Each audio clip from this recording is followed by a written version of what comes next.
This is UBQ. This is the conversion of waste. Let's start from waste. This is the waste that you throw on your bin, right? We chopped it. This is waste. All the grains organic, all the color, these plastics and the paper and cardboard.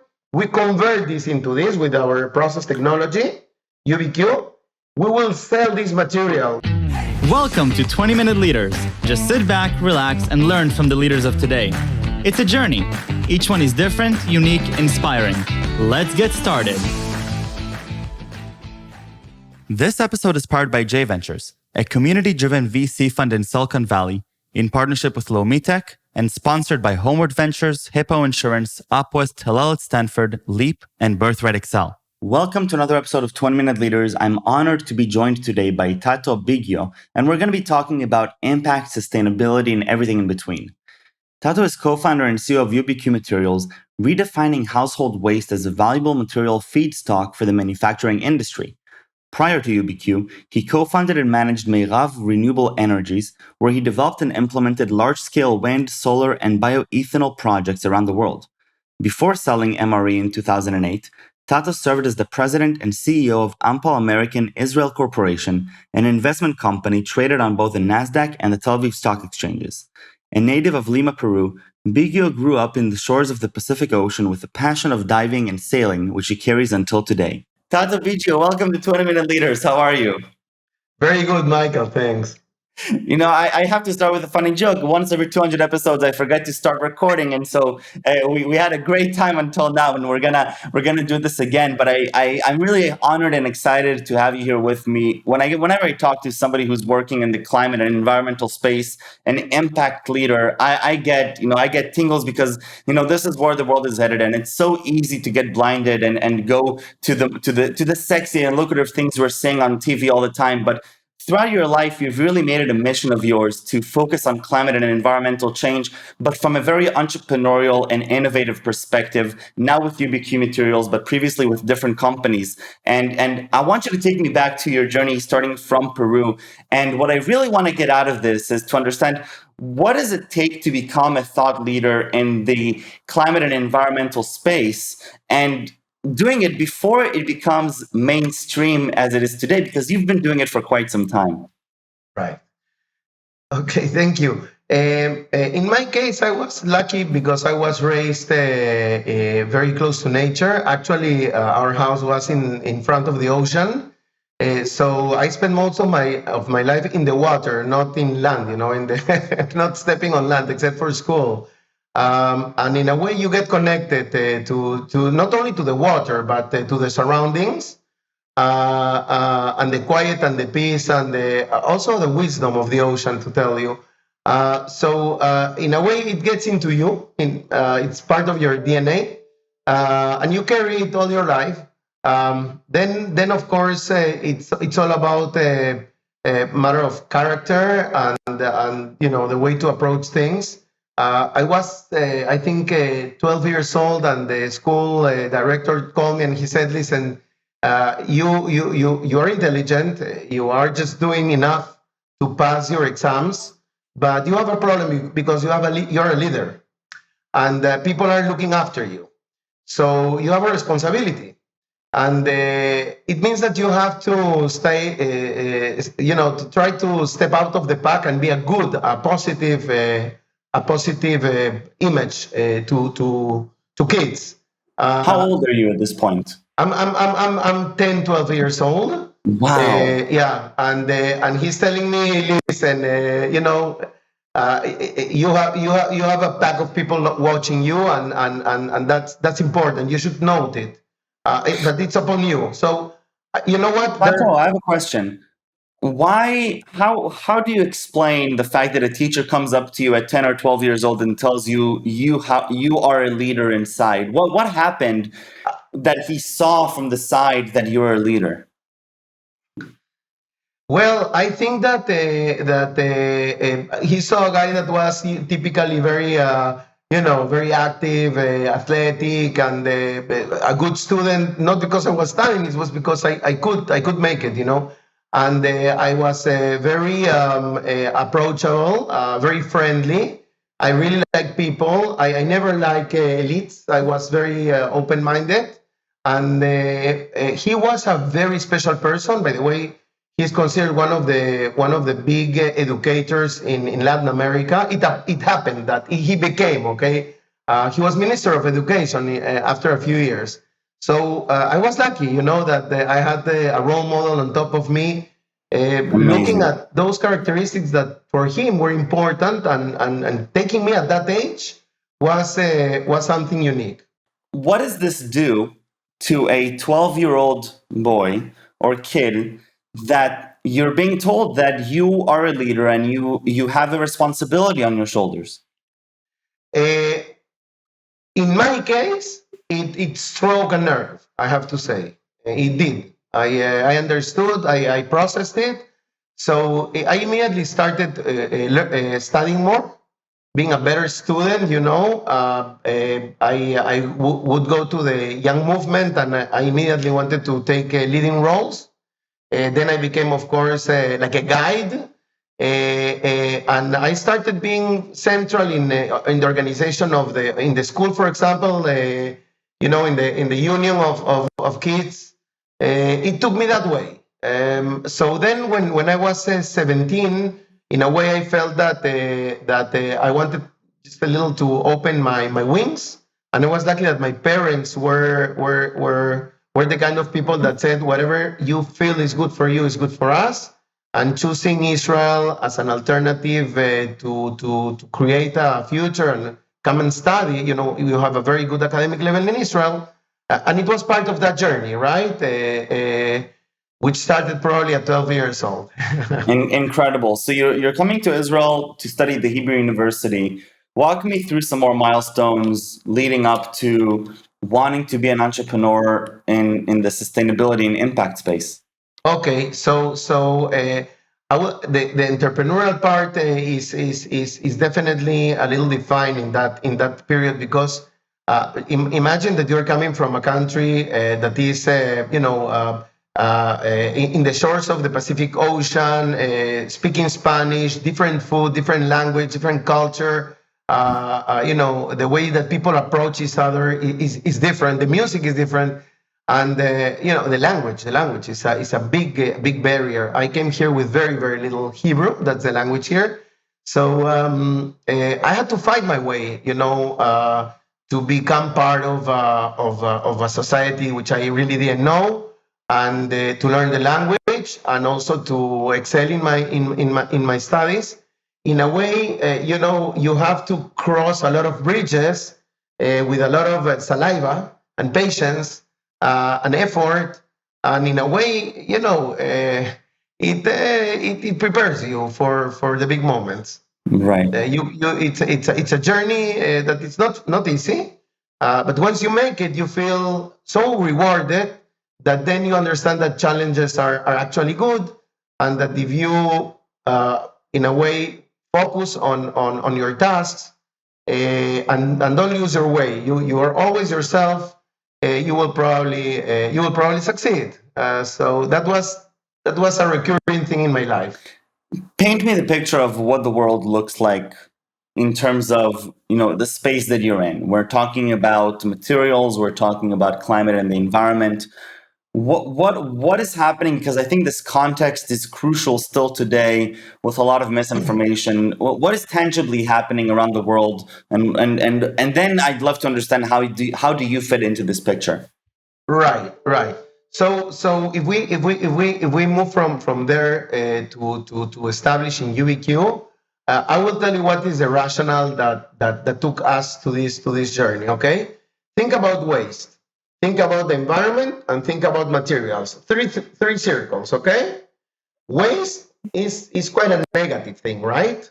Materials are good for people, are good for society, for our way of life, but they're very costly because we're using natural resources, and so we're depleting our planet. So yes, we get materials, but on the other way, there are resources that are being taken off, right? And then you have the climate, okay? And the climate is shouting for many years that there is some problems here. Waste, climate, and materials don't get along with each other, because at the end of the day, a material goes to waste, bad thing. Waste impact the environment, okay? When you manufacture any material, you impact the environment. That triangle doesn't work. Each one is an issue, and they don't solve their problems. Each one increases the problem of the other. You understand what I'm saying? The more materials, the more impact, the more waste. The more waste, the more okay? So imagine now that you start thinking, okay, let's take this circle, and let's put them together, and then you're a mathematician, and every one of us knows this intersection. And can you imagine what would happen if waste, climate, and materials become a blue instead of a red? Where making material is actually saving waste and improving the environment. It sounds quite remarkable, right? So, and the more materials you make with this technology, you're saving more waste and you're saving more carbon emissions. And the more you do this, the more these circles will interact with each other. If eventually we could create UBQ out of all the waste, we would have three circles, one on top of the other, and a very blue ocean in front of us. It sounds a little bit too good to be true, but walk me through a specific example of how this is being translated into my life, right? So I, as a consumer in the daily world, how does UBQ, change the way that I, as Michael, interact with the world around me in terms of my pollution and my waste management? Perfect. So, Mike, imagine, let's take you from your house. You eat your food, okay? You finish dinner. You have a few envelopes, some plastics, of course, some food waste. You drink your milk, you eat your yogurt, everything goes to the waste bin. And from then on, you're happy because, something will happen, but there is a truck picking things, and that will go to a landfill. Right. Now, when that waste will go to a landfill, first of all, materials that you use once, like this yogurt cup that it took you 30 seconds to finish your yogurt, is out of the market, okay? All the materials, all the work, all the energy that was invested in that cup is now in the cemetery of materials. Right. It's a waste. The organic material that accompanies this, or your salad and all the stuff you throw, your hamburger leftover, will decompose in landfills into methane. Why? Because anaerobic biological decomposition creates methane. Methane is one of the most powerful gases in the planet. So one of the big issues of landfill is not only that they smell, but it's water leachate, it's the damage they do to the general environment, but most of it is the methane emissions that they create. 5% of the emissions come from methane, and landfills are a very important part of it. So we have a problem with waste, right? We're depleting natural resources and we're creating methane emissions, okay? So that is one thing that you're doing, and if someone could take that waste and avoid before it's landfill, okay, it's a composition, you're doing something extraordinary. You're taking materials that were going to the cemetery and bringing them back to life. So what does UBQ do? We take that waste and we convert it into a thermoplastic material. What does it mean? It's like a kind of a new plastic, okay? Plastics are made out of oil. Remember, plastics are made out of oil. These polymers, polypropylene, polyethylene, polyester, nylon, which are all made of oil. Now imagine you take waste and instead of using oil, you convert that into a thermoplastic material that can replace oil-based plastics. Quite remarkable, right? So now you're saving natural resources because you're saving oil, which is scarce and expensive. Right. And now what can you do with it? Well, you can do, this is UBQ. This is the conversion of waste. Let's start from waste. This is the waste that you throw on your bin, right? We chopped it. This is waste. All the grains organic, all the color, these plastics, and the paper and cardboard. We convert this into this with our process technology, UBQ. We will sell this material, which looks exactly like polypropylene, polyethylene, polyester in the form of pellets, to the existing manufacturing industries, and without the need for them to change machines or change processes, okay? Just like a dropping material, they will create an end product. So, for example, we will sell this to the manufacturers of McDonald's, so that McDonald's can do these trays. Okay, now this tray is made out of UBQ material, which means that This is made out of waste. So here you have chicken bones, banana peels, cardboard, paper, okay, all in it, Wow. and you're saving natural resources. But the most important thing that you're doing here is that by buying these McDonald's, by producing these trays with UBQ material, they're saving waste.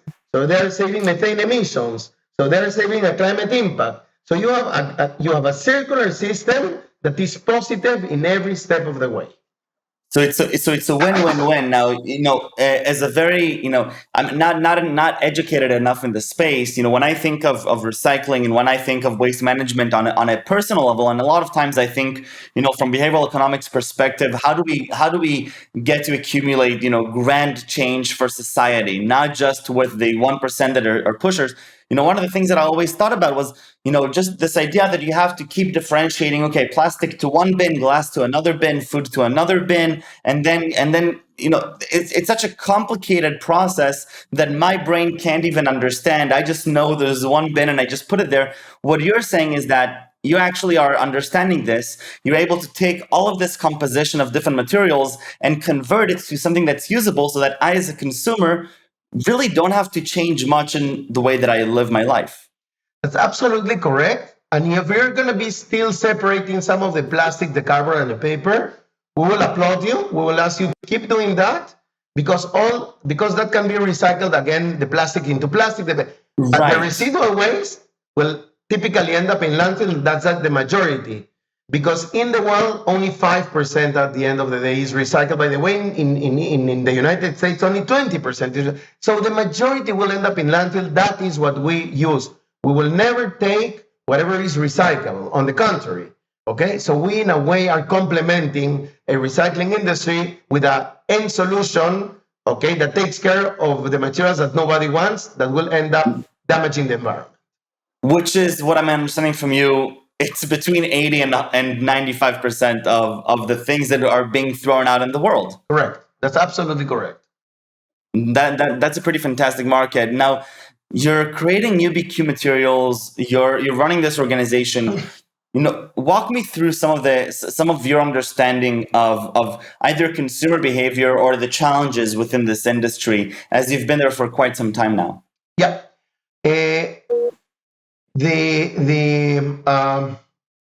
The general public, okay, has become extremely aware of climate change. Generation X, Generation Z are super inclined to do something for the world. You've seen all these manifestations in the last 2 years.